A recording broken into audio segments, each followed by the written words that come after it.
Hi guys, for this video, I'm going to show you the tutorial on how to install MSI package using group policy. First, search lang muna natin yung exe MSI para makapag-download tayo ng MSI packages.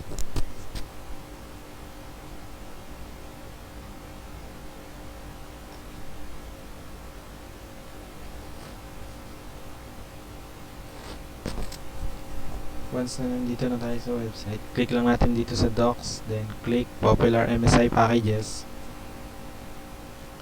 Then, click lang natin itong Firefox 14.0.1.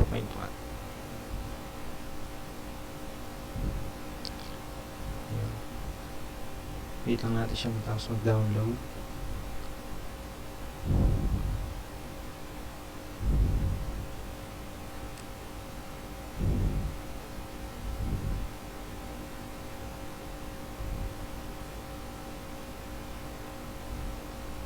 Ayan, tapos na siya.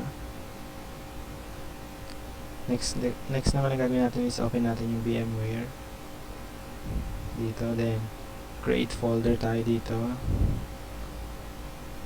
name lang natin ito na Firefox.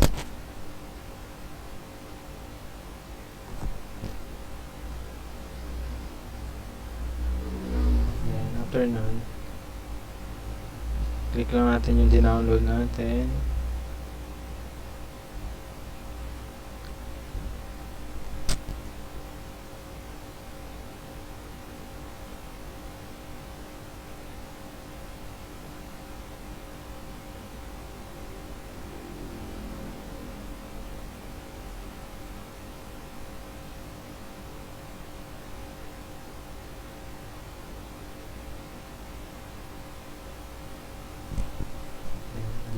Ayan na siya. Nakapin na natin. Then, after that, click natin itong properties. Then, click natin itong sharing. Then, click natin itong advanced sharing. Then, click share this folder. Then, lagyan lang natin ito yung dollars para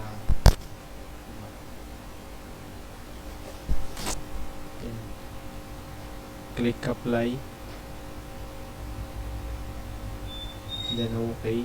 So yun guys, after natin maklik yung apply and okay, copy lang natin to dahil kailangan natin to later on, itong network path na to.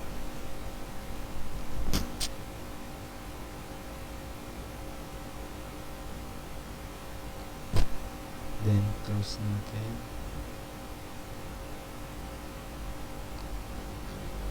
After that, punta naman tayo sa server manager, then sa tools. Hanapin lang natin itong group policy management. Then click lang natin itong forest local, then domains. Then ayan, click lang natin sa group policy objects, then new. Click lang natin Firefox.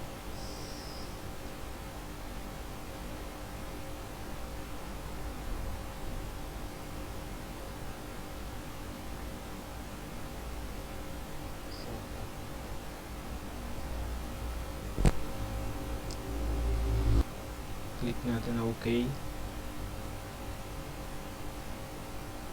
Then after that, click natin to, then click natin na edit, then computer configuration, then click natin to sa policies, then sa software testing, click natin to, then click natin new package, then at paste lang natin dito yung kinapin natin network path kanina. Ayan siya, then open natin, click natin yung advance, then click OK.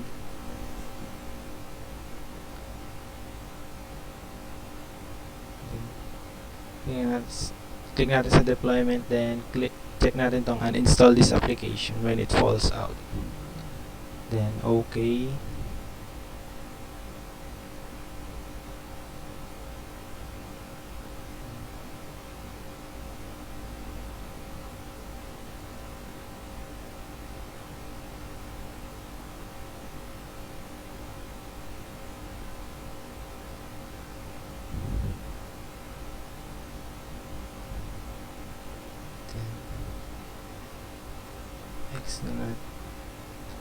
X na natin to, then as you see, nandito na siya.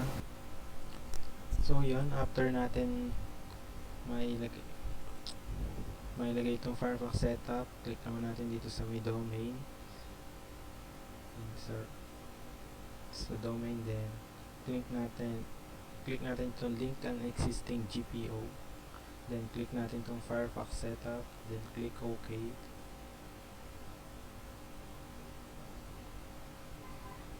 As you can see here, ayan, nakalink na siya. Then after nun, wala na tayong babaguhin dyan. Then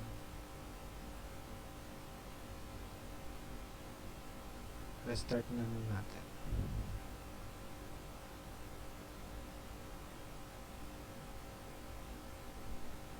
So ayun guys, natapos na siya, and login lang ulit tayo.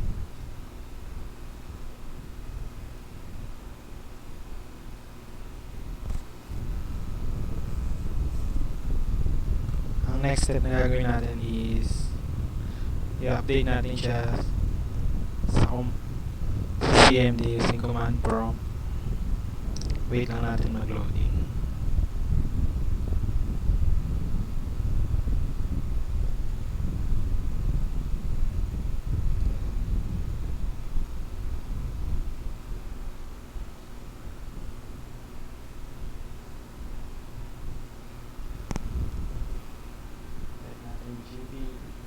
Update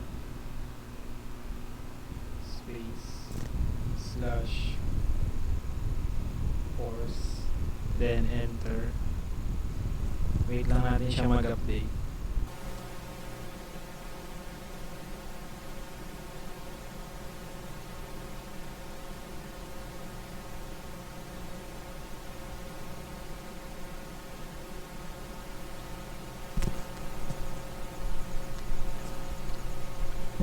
As you can see here guys, dito na yung icon ng Firefox, and na-install na rin natin siya. So